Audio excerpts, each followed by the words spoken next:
Oi, meninos e meninas do segundo ano, tudo bem com vocês? Espero que sim, espero que estejam se cuidando. Logo, logo estaremos juntos, se Deus quiser, né? Estou com saudade de todos e todas, tá bom? Sei que vocês estão falando mentira, verdade, estou sim, tá? Vocês fazem falta aí na nossa vida, com certeza. E eu tenho certeza que nós fazemos falta na vida de vocês também, tá bom? Em relação à gramática, eu pedi para vocês fazerem a atividade, né, do capítulo 5 e 6. E aí eu vou rever essa parte, né, vou retomar esse conteúdo de extrema importância para estabelecer aí, né, para escrever o seu texto, produzir textos, etc. Não é aquele conteúdo que você toma água e esqueceu. Não pode, tem que usar todos os dias, né? Todos os dias da sua vida você tem que usar isso, tem que estabelecer o texto, né? Estabelecer no texto a coesão textual, a coesão gramatical, tá? Então, o que seria essa coesão? O que é a coesão? Vamos retomar. Seria um modo como os elementos linguísticos, né? Eles se encontram interligados no texto. E dá sentido a esse texto. Então, por exemplo, eu posso utilizar um sinônimo. Mas um sinônimo é coesão? Sim. Se você utiliza um sinônimo, é coesão? Sim. Se você usa um conectivo, é coesão? Sim, né? Então, tudo que estabelece ligação entre esse texto é chamado de coesão. E aí nós temos, dentro da coesão, nós temos a coesão textual, né, que nós podemos usar sinônimos, e temos a gramatical, que é o que aborda este capítulo. Então, eu vou ler um trechinho para vocês, olha. Traumatizado, o menino ficou em casa com os amigos. Ele nem a rua quis atravessar. Quando eu utilizo o ele está retomando qual elemento do texto? O menino. Isso é coesão? Sim, é uma coesão textual. Aliás, desculpem, é uma coesão gramatical, que faz parte da coesão aí para estabelecer no seu texto. Então, neste caso, ele utilizou o quê? Ele, um pronome pessoal. Então, estabelece essa referência, né? Faz a referenciação. Lembra que nós estudamos referenciação? Tem lá a referência anafórica, a referência catafórica. Nós vamos ouvir falar muito, tá? Nessa questão. Inclusive, tem um capítulo em redação, mais para frente, que nós vamos retomar a coesão textual. Aparecerão outros elementos aí que contribuem para a coesão, tá? Que é bem interessante. Então, vamos lá. Voltando um pouquinho, então a coesão é quando você estabelece essa ligação entre os termos, tá? Entre o texto. Se você pega uma corrente, eu costumo sempre usar esse exemplo, você pega uma corrente. A corrente ela está inteira. Se você cortar um elo, tá? O que vai acontecer? Ela vai se cortar, ela vai se romper, ela vai se fragmentar. O texto é a mesma coisa. Se você tira um elemento, ele não vai ter essa ligação. Então, é de extrema importância, e não se esqueçam de que, como disse um aluninho esses dias, 2 pontos, né, 200 pontos aí numa produção textual, é muita coisa, é bem relevante. Numa redação aí de 10 pontos, 2 pontos para coesão. Numa redação de 1.000 pontos, no caso do Enem, são 200 pontos a coesão. Então, é muita coisa. Então, não dá para você deixar isso de lado, tá? Então, voltando. Coesão são os elementos que você utiliza para estabelecer ligação entre o seu texto. E aí nós temos a coesão textual, que você faz através de sinônimo, tá? Então, olha um exemplo aqui. De súbito, começa a gritar e a correr, pondo em pânico as galinhas. Cacarejando, a bicharada foge, sacudindo as asas. O que seria? Então, o que seria essa bicharada aí? Está se referindo a quem? A quê, né? Quem que está se referindo no texto, na frase? As galinhas. Então, eu estou retomando um elemento. Então, eu uso um sinônimo aí, tá? E nesse caso, você estabelece utilizando o quê? Uma coesão textual. E depois nós temos, que é do que se trata este capítulo, que é a coesão gramatical. De que forma se dá a coesão gramatical? Você pode utilizar pronomes pessoais, que é no caso aqui do ele, né? Você troca os pronomes pessoais, aqueles que se referem às pessoas, né? Tem do caso reto e oblíquo. Eu, tu, ele, ela, nós, vós, eles e elas. Tem o me, mim, comigo, lembram, né? O pronome oblíquo, reto e oblíquo. E aí, quando eu falo, eu uso ele para se referir ao menino, eu estou utilizando um pronome pessoal. Pode se estabelecer através do pronome possessivo também, né? Seu, sua, né? A sua caneta, a sua apostila, tá? Pode ser também um demonstrativo, o este, aquele, aquela, aquilo. Aí a gente estabelece aquela relação anafórica e catafórica no texto, tá? Os pronomes indefinidos, quando eu falo tudo, nada, alguém, ninguém, tá? Os pronomes relativos, que é aqueles que se referem a um termo que vem antes, tá? Por exemplo, o que, o qual, a qual, tá? Em que, e tem o cujo, o cuja, cujos e cujas, que se refere ao termo consequente, aquele que vem depois. Então, são esses aí os pronomes. Depois nós temos o advérbio. Lembra dos advérbios? Os advérbios podem estabelecer uma relação exofórica, né? E pode ser também endofórica, fora do texto e dentro do texto. Por exemplo, se eu disser para vocês assim: eu estou na minha casa, aqui está muito frio, tá? Aqui onde? Na minha casa. Só que se eu disser para vocês: eu estou aqui, e eu não disser onde eu estou, você precisa aí de uma contextualização. Esse aqui é onde? Eu estou onde? Estou na minha casa? Eu estou, sei lá, em São Paulo, Carapicuíba? Eu estou em Fortaleza? Onde eu estou? Né? Então, precisa de uma contextualização aí, de um contexto maior para eu interpretar. Além disso, nós temos os numerais, tá? Nós temos também os conectores, que são as preposições da musiquinha, tá? E também as conjunções, certo? Então, sempre que eu falar em conectores, são as preposições e as conjunções. Aí entra lá, já que, visto que, mas, embora, entretanto, todavia, né? Por conseguinte, que nós vamos estudar depois separadamente no período composto por subordinação e coordenação. E as preposições, por exemplo, eu estou na minha casa. Esse na, eu posso considerar isso uma preposição? Sim, é uma contração de em mais a. Eu tenho aí a preposição em e o artigo a. Então, é um conector também, certo?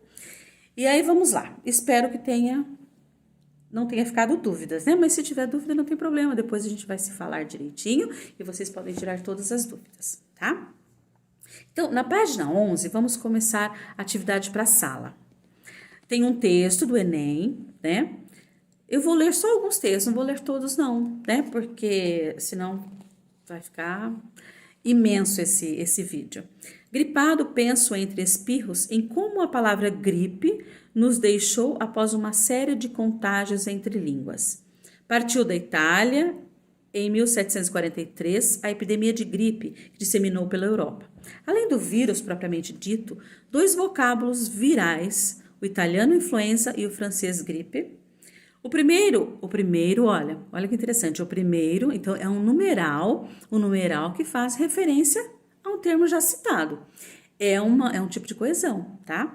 O primeiro era um termo derivado do latim medieval influentia, que significava influência dos astros sobre os homens. O segundo era apenas a forma nominal do verbo griper, isto é, agarrar. Supõe-se que fizesse referência ao modo violento como o vírus se apossa do organismo infectado. Esse texto foi escrito em 2011, né? Mas olha que texto recente, né? Tão recente para nós aí. Para se entender o trecho como uma unidade de sentido, é preciso que o leitor reconheça a ligação entre seus elementos. Nesse texto, a coesão é construída predominantemente pela retomada de um termo por outro e pelo uso da elipse. Elipse é quando você deixa um termo subentendido. O fragmento do texto em que há coesão por elipse do sujeito é alternativa E. Supõe-se que fizesse referência ao modo violento como o vírus se aposta do organismo infectado. Supõe-se que fizesse, né? Que, no caso, fizesse. Se fizesse, não aparece o sujeito. Então, é um sujeito aí elíptico, tá? Alternativa E. A 2, Manuel Bandeira. Filho de engenheiro, Manuel Bandeira foi obrigado a abandonar os estudos de arquitetura por causa da tuberculose. Mas a iminência da morte não marcou de forma lúgubre sua obra. Embora em seu humor lírico haja sempre um toque de funda melancolia, e na sua poesia haja sempre um certo toque de morbidez, até no erotismo. Então vocês percebam que esse texto, né, ele estabelece a coesão textual a partir de quê? Então, emprego de pronomes pessoais, pronomes possessivos e demonstrativos. Quando ele fala seu, tá? Ele usa lá sua, ele usa o esse, o nosso e também o pronome pessoal ele. Então, a alternativa da questão 2 é a C, tá? De cachorrinho. Depois tem um texto, né, do exercício 3. Ele diz o seguinte, a pergunta é a seguinte. Com a condição, alternativa A, com a condição de que eles não só se conscientizem, mas também se disponham a lutar alegremente contra os burocratas e contra os hiperativos alienados. Substitua o elemento coesivo destacado, que é com a condição de que, mantendo o mesmo sentido sem fazer qualquer alteração. Um detalhe, gente, gostaria até que vocês destacassem o não só. Preste atenção nisso. Toda vez que você for utilizar o não só, você deve, obrigatoriamente, você deve usar o mas também. Não só o mas também, você pode utilizar o como também. Escrevam aí no exercício, tá? Com a condição de que eles não só se conscientizem, mas também ou como também. Então, se você utilizar na sua redação um não só, você tem que obrigatoriamente usar um mas também ou como também, tá? Senão o seu texto, ele fica, o que nós chamamos sem paralelismo. Então, faltou paralelismo aí. Então, tem que utilizar. Tá? Essa expressão, essas expressões, elas devem estar sempre juntas, tá? Então, o que eu poderia utilizar no lugar aí com a condição de que? Eu posso utilizar desde que, então olha, desde que eles não só se conscientizem, tá? Ou também eu posso utilizar o contanto que. Então, desde que e contanto que, certo? B. É necessário ascender com SC, que é no sentido de ascensão, de elevar-se, não é ascender de pôr fogo, tá? É necessário ascender do humanismo do trabalho ao humanismo do ócio, tá? Mantendo a impessoalização presente nesse período. Reescreva ou ligando suas orações com o conectivo que. Então, o que? Eu tenho, é necessário ascender, mas eu preciso colocar um que. É necessário que se acenda com SC, tá? Não se esqueçam, é de elevar-se. Então, é necessário que se acenda, tá? Do humanismo do trabalho ao humanismo do ócio, beleza? Depois nós temos um texto, né, do Dom Casmurro, Machado de Assis, que é Olhos de Ressaca. Vamos lá.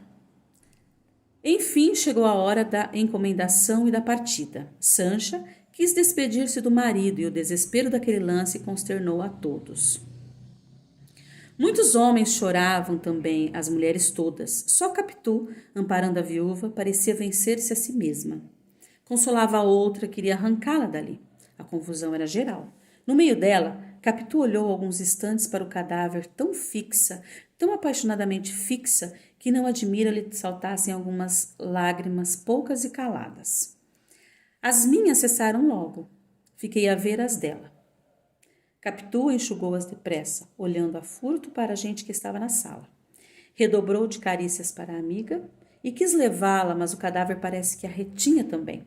Momento houve em que os olhos de Capitu fitaram o defunto, quais os da viúva, sem o pranto nem palavras desta, mas grandes e abertos como a vaga do mar lá fora, como se quisesse tragar também o nadador da manhã. Então, é o momento aí, né, que ele até fala do olhos de ressaca, né, da Capitu. Não admira lhe saltassem algumas lágrimas poucas e caladas. As minhas cessaram logo.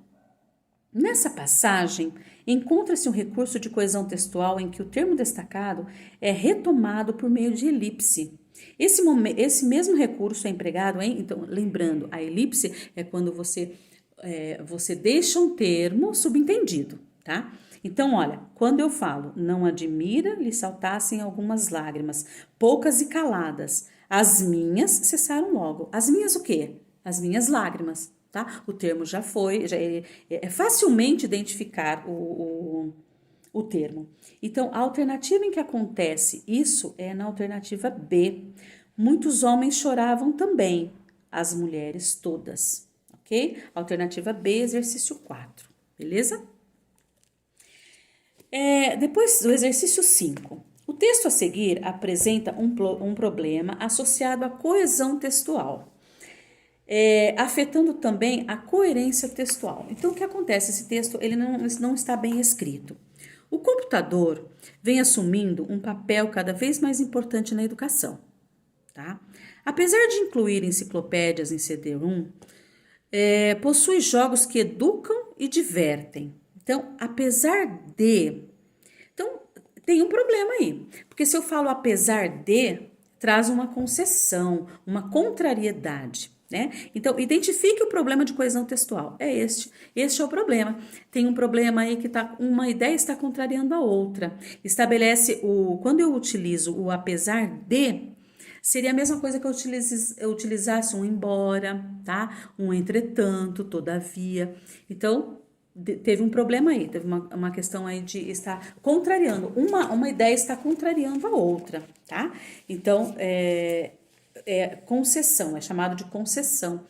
Foi um termo utilizado, eu costumo falar que a concessão é tipo assim, sabe aquela coisa que aceita que dói menos? Então, por exemplo, embora eu não me simpatizasse, eu não simpatizasse, né? Desculpem, eu não simpatizasse com alguém, tá? Embora. Então, embora seria a mesma coisa que um mas, entretanto, todavia, tá? Depois nós vamos perceber a diferença aí. Quando você utiliza uma concessão em vez de um recurso, de uma coordenada adversativa, o texto fica melhor escrito. Olha, só um exemplo assim, bem rapidamente.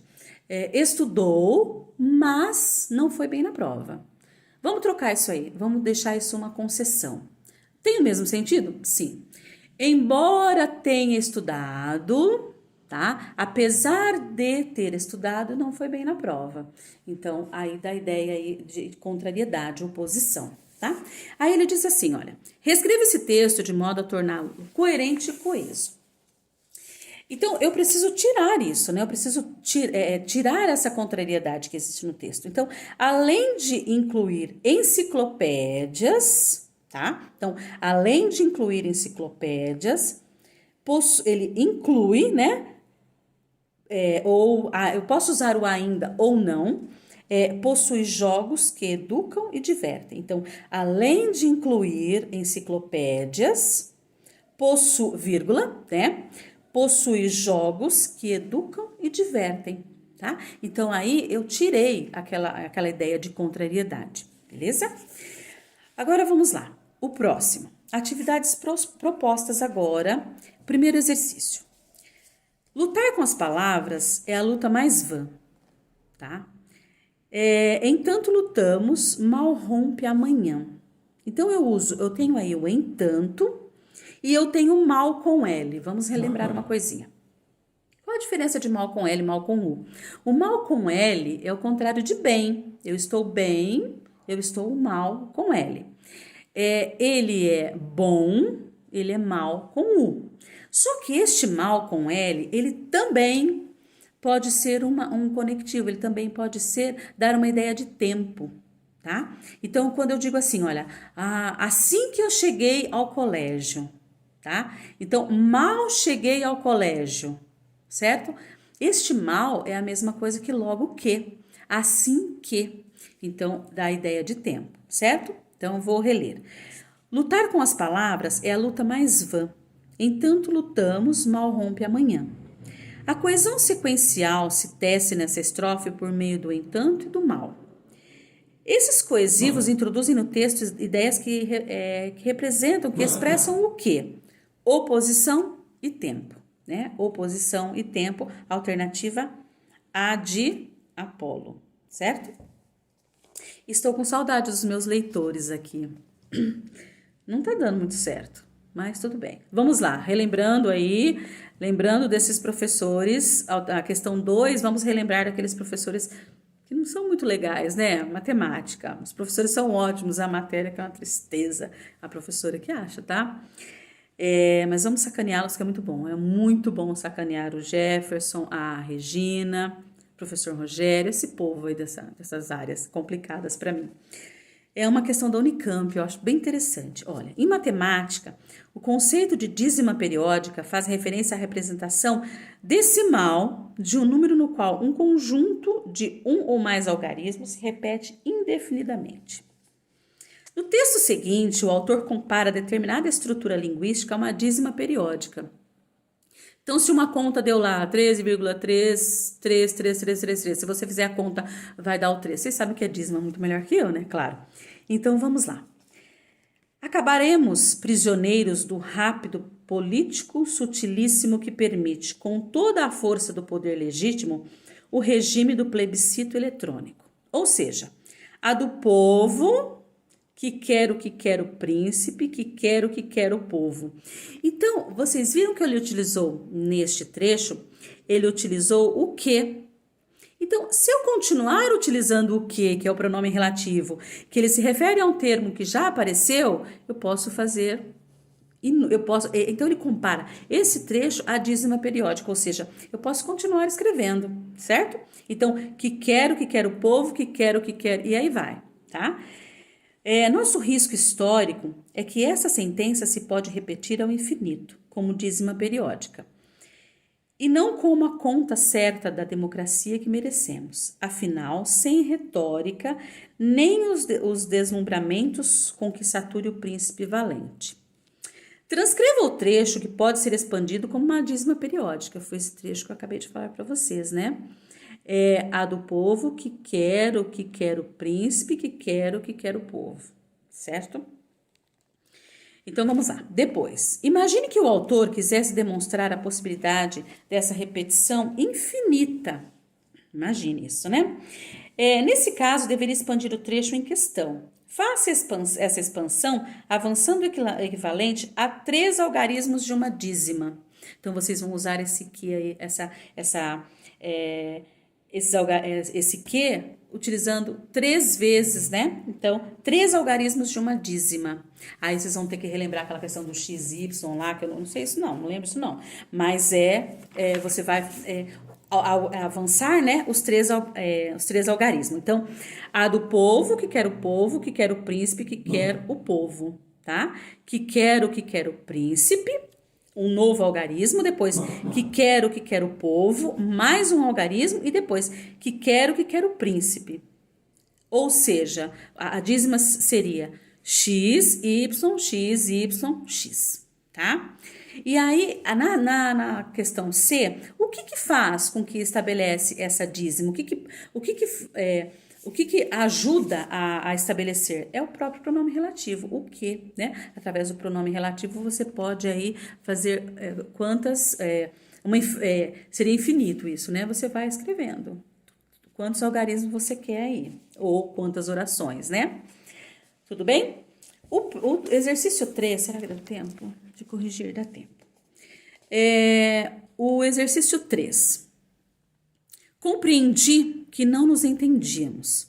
Situações em que, tal como uma viagem, uma aventura, fala-se de livros e de histórias. O vocábulo que, ele possui funções distintas na estruturação dos trechos. Então, quando eu falo, compreendi que, neste caso, nós não estudamos isso ainda, tá?